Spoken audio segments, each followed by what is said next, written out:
But without you, it's a very uncomfortable place for them to be. And God has had them sitting in this place for that reason, but this is where he has been able to, so maybe the first go around, the first separation, it was like they were sitting in a place of pride, and I'll get into that. But this time they're sitting in a place of lowliness. It's really hit them because this time the scales have fallen. This time they have experienced deliverance. This time they have just went through judgment. This time they're going through the refiner's fire. You know, they're going through their crushing and grinding. So this time they are really feeling it, the separation, for what it is. It says, is very uncomfortable is how it feels. Every time you're near, trouble disappears. Every time you're near them, every time you're connected to them, it's like the trouble disappears. All of the, you know, the favors back, that peace with them is back, that love is back. All of those things come back. And they're starting to realize this. And maybe that's why God allows multiple separations, is so they kind of get a feel of how it is to be with you, how it is to be without you, how it is, and then it finally clicks once God removes the scales from their eyes and stuff, and they're like, man. It says, under the ground, but when you go too far, silver clouds will start hanging around. So it's like you bring them peace, but when you're separated from them, when you're not near them, silver clouds appear. It's just like that, those dark clouds and dark and gloom, and there's no more sunshine, right? You are their sunshine. Oh my gosh, you are my sunshine, my only sunshine. That might be for somebody. That is for me. There's a reason for that song. That song is relevant. But yeah, without you, there is no sunshine. There's just rain and dark clouds, right? There's no peace. There's no joy. There's no happiness. There's no contentment, right? It says, and I know why. It says, and I know why. They know why. They know why that is. They've caught on to it now. They're realizing they love you, right? They miss you. They realize you are their missing rib. You are their other half. They realize, you know, God has indeed created you for them. And it's like they know that now. They see that. It says, why trying to run, but I keep on coming back, coming back full circle. It says, and I die, I can't jump and die, can't jump, try, can't let you go. So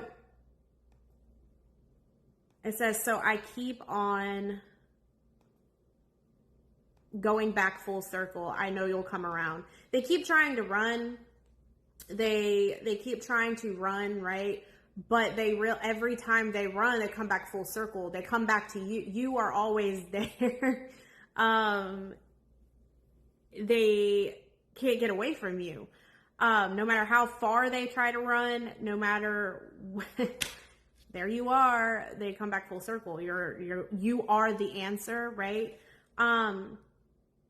But here it says, I know you'll come around. I know you'll come around. I know you'll come around.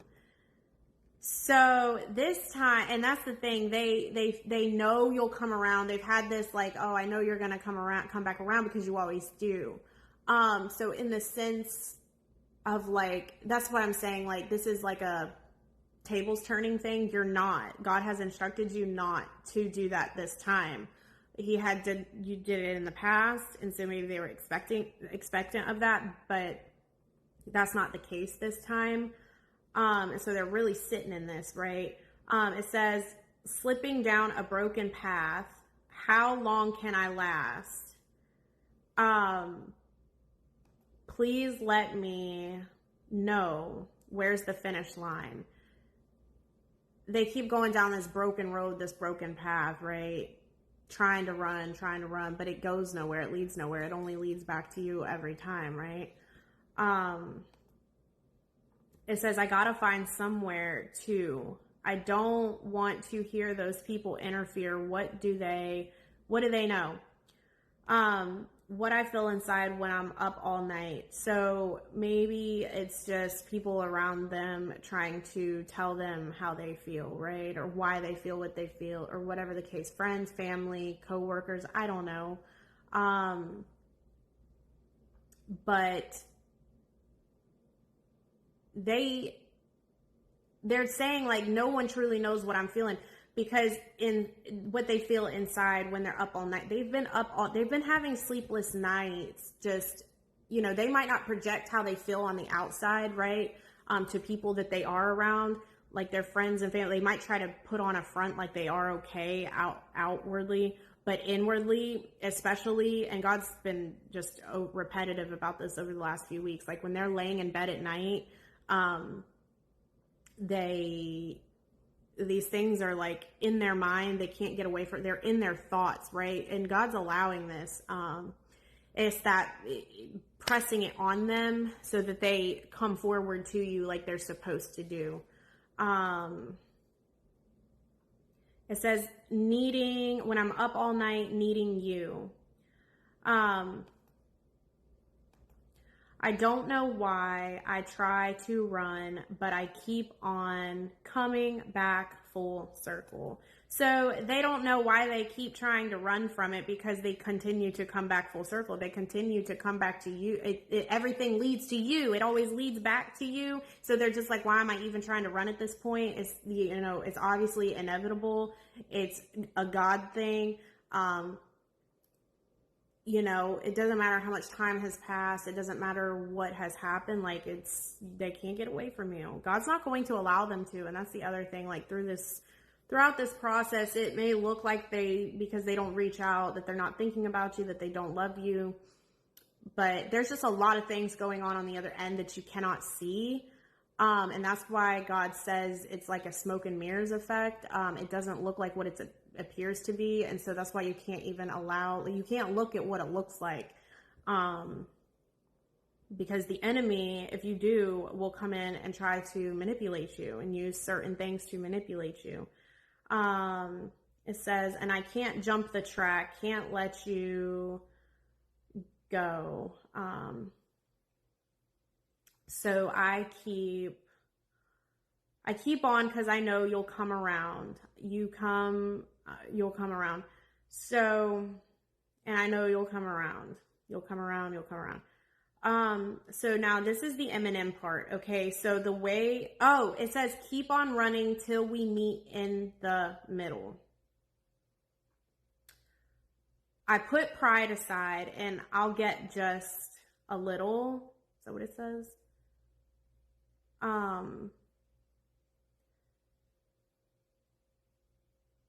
Okay, so this is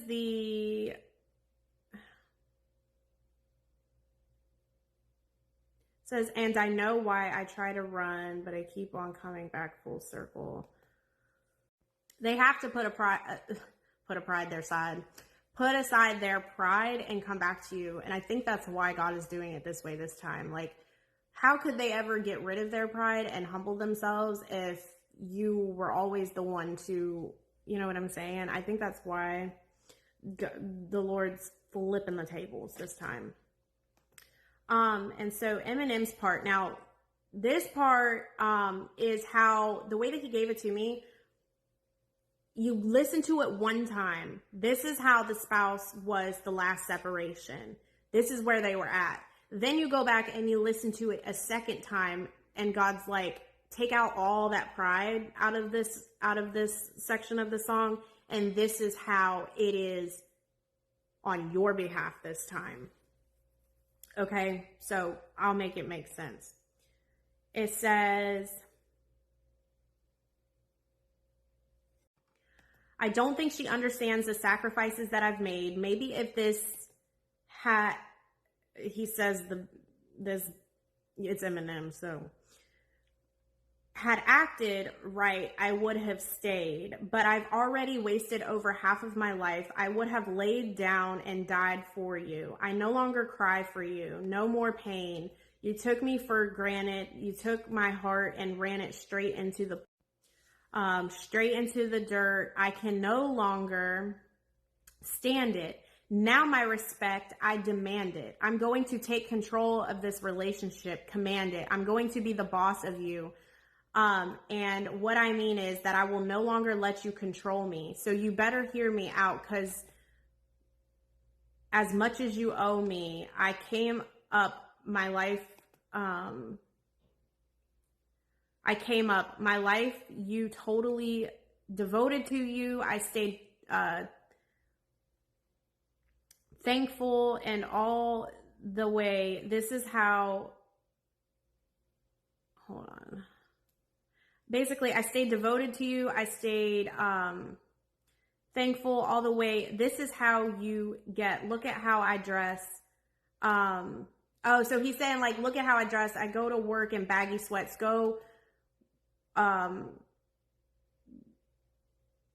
Basically, he's saying, like, I stayed devoted to you. I stayed faithful to you. You never said thank you. You never were. They felt like you were not appreciative. Like, look at all these sacrifices I've made for you. Look at everything. They felt like you were taking them for granted, that you weren't really being appreciative of the things that they were doing. They went out and worked hard for you, right? They went to work and they basically said, they're saying, like, I look like I'm going to work in baggy sweats. I'm going to bust my butt for you, looking like this for you. And always in a rush to get back to you, right? It says always in a rush to get back to you. Always in a rush straight from work back home to you. And so the way that they were seeing it was you weren't appreciative. It says, and back to you, I ain't heard you yet, not even once, say that you appreciate me. I deserve respect. I've done my best to give you nothing less than perfect. So they felt like you like weren't appreciative of them busting their butt at work, right, for you. And they see it in their eyes that they were trying the best that they could, but you didn't appreciate it. It says, I guess, and I know that if bearing this, I no longer have nothing left, but you keep treating me like a staircase. It's time to step. Like they're saying, I realize that if I, lay this down and basically like leave this relationship, I've got nothing left, but they felt like they had no choice. It says, and I won't be coming back. So don't hold your breath. You know what you've done. Don't need to go in depth. I told you, you'd be sorry if I left. I'd laugh while you wept. How's it feel now? Yeah, funny, ain't it? You neglected me, this is actually speaking to me like, and they're saying that you neglected them. God may have had you separate so that he could work on you too, right? And some things went down. The relationship started getting destroyed at one point. You weren't perfect. And it's almost like, even to this person might have been breadcrumbing you, and but they were doing what they thought was the best that they could do, right? But it wasn't enough. It was like they were putting you to the side. They just weren't putting as much energy and as much love and time and devotion into the relationship as they were before at one point. And you were in a place of being hurt and just asking more of them, and maybe even getting angry with them, starting a lot of fights with them. And so they took it and kind of flipped it like it was you, like you were the problem, right? And they were holding on to a lot of pride and stuff. And I don't know, maybe you did lack appreciation, like, but it was like they were giving the bare minimum, but what they thought they were doing the best that they could. And, maybe they genuinely were, but like they didn't realize how it was affecting you. And it was like they were angry at you, you were angry at them. And so with this first separation, they didn't really understand it. You didn't really understand it. And they felt like it was like a slap to the face and that you neglected them. And does this make sense? It says, all my spirit free you said, but a special place for you in my heart I kept. It's unfortunate too, but I keep on coming back full circle. So they're saying like, it's unfortunate I kept the space for you in my heart, but this was all pride driven, right? They're saying, I'm not coming back. You weren't appreciative of me, X, Y, and Z. And that's where they were at the last separation. But this time around, you're demanding your respect back, and that's okay, right? Because maybe they stopped respecting you, right? And so this time around, it's like they didn't appreciate you. You're sitting in a place of like demanding your respect back from them. And so, and you did do the very best that you could, right? You were devoted to them and sacrificed for them and all of the things. And now it's like, now they're seeing that this go round, and now the tables are turning, and now they're seeing all of those good acts that you did because God has opened their eyes. The scales have fallen. And so they are sitting in that place of feeling, guilt and shame and regret and remorse and feeling, and that's the mistake, right? They're seeing the mistakes that they've made. They're seeing that letting you go or allowing this relationship to just, that's the mistake that they've made, that they are afraid to own up to. They're afraid. They're sitting in like guilt and shame, and it's like they don't know how to come forth and apologize and all of those things. That's the mistake. The mistake is allowing this relationship to be one-sided, allowing the breadcrumbing and all of the things that they did, allowing the relationship to just fall apart, because truthfully, like, it was you that was keeping it together, walking in that unconditional love, putting your needs, your wants, your feelings aside, waiting on this person to come around and act right and, love you in the right ways. And it just didn't happen. And so God had to pull you away again. And now they're seeing all of that. And now it's coming back around, and the tables are turning. And so I hope this makes sense. This has been all over the place, I feel like, but that is the revelation that I have gotten on this. So it's time for you to lay back and recline and receive this time. This time it's going to be reciprocated. The love is going to be reciprocated. I've had a lot of dreams lately of that love being reciprocated and just being in shock. Like, the letter that I received in my dream, it was full of like accountability. Like this person admitting like and apologizing and realizing like, they were the reason for their own downfall. And so, this letter that you receive, when you receive it, may come with God said truth and lies exposed, humility, accountability, love, intentions, and all of it'll be filled with all of that. So they're coming back gentle and riding on a donkey, lowly and gentle and humble.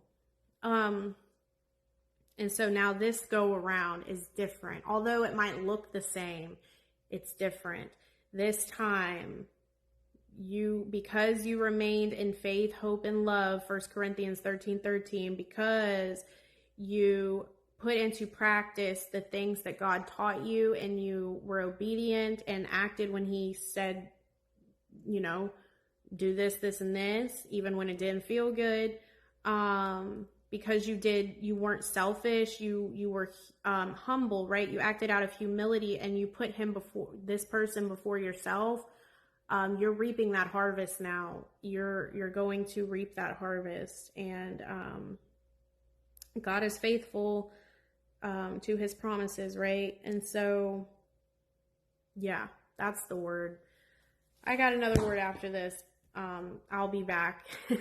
I pray this blesses you. I pray that it gets to the people that it needs to get to at the right time. If y'all feel led to sow, as always, my information will be in the description box. I appreciate all of the seeds that are sown, and I pray y'all have a blessed rest of your day, and I will see y'all in my next. Hey y'all, so I am posting this clip of these song lyrics that I did not post yesterday because I forgot. So the song is Hell or High Water, and it goes with this word. And it says, is this as bad as it gets, or is it going to get better? Is this some kind of test, or will it be like this forever? And so the spouses that are sitting in this place of loss right now, they are, the scales have fallen from their eyes. They're sitting in this place of mourning. They've pretty much been stripped down naked, right? And they are just feeling shameful and just sitting in a pretty low place, right? And it's funny that it's not really funny. It's not funny at all, actually. But this part, it says, is this some kind of test, or will it be like this forever? It's almost like, is God testing me? Like, is this a test? Because it's like, this is pretty bad. Like, is it gonna get better, or am I gonna be like this forever, right? It feels like there's no way out of this, right? They're just in a really low place. And when you're in a low place mentally, emotionally, it's hard to see the light at the end of the tunnel, right? It says, cause I ain't never seen a cloud this dark, and I ain't never been down this far. Again, they're pretty low. Is this as bad as it gets, or is it going to get better? It says, I know it ain't going to be no easy ride, and what doesn't kill you makes you stronger. And yes, that is true. All of these tests and trials and tribulations that the Lord allows and takes us through, we come out stronger in the end, right? We come out better. We come out stronger. We come out, of it more healed and whole, right? But it doesn't ever feel good going through it. But I'm running out of places I can hide. Yeah, they've been running. This is about the prodigal runner spouse. But the ones who are sitting in this place, they have come to the ends of themselves, and they are no longer running, right? There is no more running. It says, but I'm running out of places I can hide. And again, that even goes back to being stripped naked, right? Naked and ashamed, naked and exposed. They've been trying to hide, right? But they no longer can hide. Like, they are exposed. God has exposed them. It says, and every day it's like the nights get longer, and when I close my eyes, the waves get higher. It just feels like this is never ending. Like, it's just being dragged on, right? God allows them to sit in this place, though, for some time. And it's to kind of humble them, right? And it's almost like, I passed a street yesterday that said whoopin'. And I thought about this, and I'm like, it's like when your child is doing things that they shouldn't do, and they continuously do those things over and over again, eventually a punishment comes, right? Eventually they're going to have to face the consequences of their actions, and they're going to have to sit in it for some time, right? That's kind of like what it is. And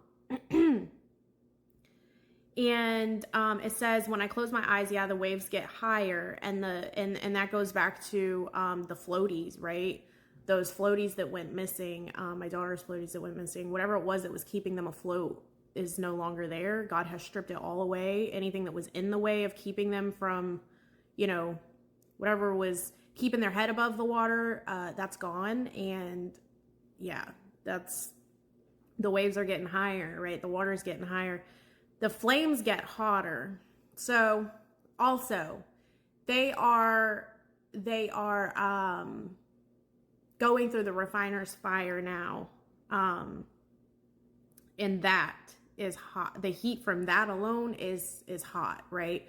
So it's like they've been facing a lot, and that's why too God tells you to be patient with them and to extend grace and compassion and mercy and whatever, because it's like they went through judgment, they went through this stripping, this humbling, this all of this, and then boom, now they're straight out of that into the fire, the crushing and grinding. It's just like, and their process is a lot quicker, a lot swifter than our process was sometimes. And that's because God's trying to swiftly bring this thing together, right? And it says, so I'm asking myself, because I can't tell, is this hell or is it just high water? It feels like hell. That's what it feels like to them, the place they're in. It feels like they're drowning, right? Because my cat's got the zoomies again. I'm gonna get you. He looks crazy. Oh, what? What?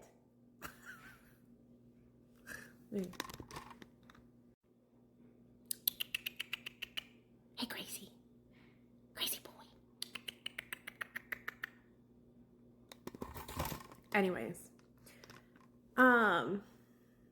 Whoops. There he goes. Is the tide gonna turn or will it keep rising?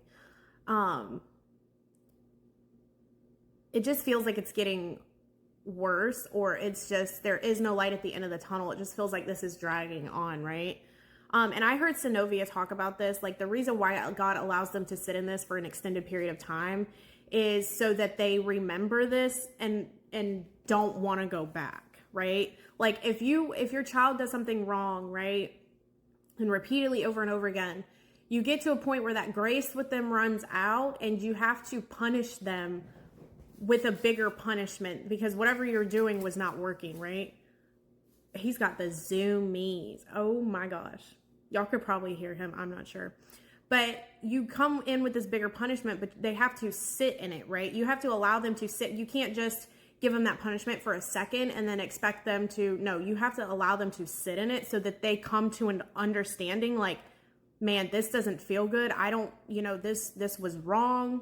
I shouldn't have done this. I don't want to face this again. I don't want to be in this place again. I don't ever want to get in trouble like this again. This doesn't feel good, kind of thing. And so that's why he allows them to sit in it. And so they remember like, man, I really don't ever want to go back there. I don't want to do this again. It says, is it all going to burn out or strike like lightning? Because I'm fighting and I'm just hanging on to any thread of hope. Wondering if I should just let go because it's killing me to just keep on climbing, looking for a silver lining. So again, God allows them to sit in this for some time and feel like, but he comes in and hooks them up and pulls them out of this place, right? After he feels like they've sat in it long enough, God comes in and they cry out to God and God comes in and pulls them out of this, right? And starts to work on, he gave it to me like massaging them out of this state and pulling them up, lifting them up to a higher place. And it just goes back to the course. I know it ain't going to be no easy ride. What doesn't kill you makes you stronger, but I'm running out of places I can hide. And every day it's like the nights get longer. When I close my eyes, the waves get higher and the flames get hotter. So I'm asking myself, because I can't tell, is this just hell or high water? Will it ever be over, or am I 2 steps back? Oh, it says, will it ever be over? Am I 2 steps back or 1 step closer? They're just like, is it almost over, or is it, this sounds rough. And I felt it. When I felt this in the spirit like weeks ago, the heaviness of it, and it wasn't a good feeling at all. I'm telling you, I like suicide was on my mind, not me, but I could feel And I was having dreams too about suicide and stuff. I'm telling you, like, it's rough. It's a rough place. It's a low place. And then it says, cat. And then it says, but I'm telling myself, because I know dang well that this ain't hell. It's just high water, high water. It's just high water. It's just temporary, right? It's a temporary, they're going to come out of it. God's going to hook them up out of it, right? He's going to pull them up out of this, and he's going to restore them, right? In all areas. But yeah. So this is where some of the spouses are at right now. Just further revelation to the, again, the word that I posted last week about I've made a mistake, but I'm just afraid of owning up to it. Once they get pulled out of this place, this lowly place, right? God will start to bring them higher emotionally and mentally and physically. He's going to start restoring them and giving them strength, right? Restoring their strength. And then also he will start giving them confidence, the confidence and the strength and all of that they need to come forth and own up to whatever the mistakes, right? Their shortcomings, their faults, their everything, right? That's when they will be able to come forth. They cannot do that though when they are in this place. They have to come out of this place, but God is going to, again, he's going to pull them up out of that and work on them and start restoring them and bringing them up higher to a higher place. So all the spouses are in different stages right now. That's why sometimes some of my messages can be back and forth, because not everybody's in the same season. Not everybody's spouse is in the same season. Some of them are in the season of where they've already been hooked and pulled out of that, right? They've already, God, like with the letter and the bell word, Beauty and the Beast word and the rose, that set of spouses has already been pulled up out of this place, and they are now, God is giving them the confidence. He's been kind of lifting them up out of this and restoring them and all of that. So again, like, everybody's spouses are in different stages. So take this back to God, sit with God on it, ask him what stage your spouse is in. And I'm even so specific about because you got to be very specific with God. I figured this out a few years ago. Like, when I was asking God what stage was he at, right? I learned to start specifying in the physical, because sometimes God can show you where they're at in the spiritual realm, right? Spiritually. And spiritually is not on our timeline that we live in currently. That's everything happens in the spiritual before it manifests into the physical, right?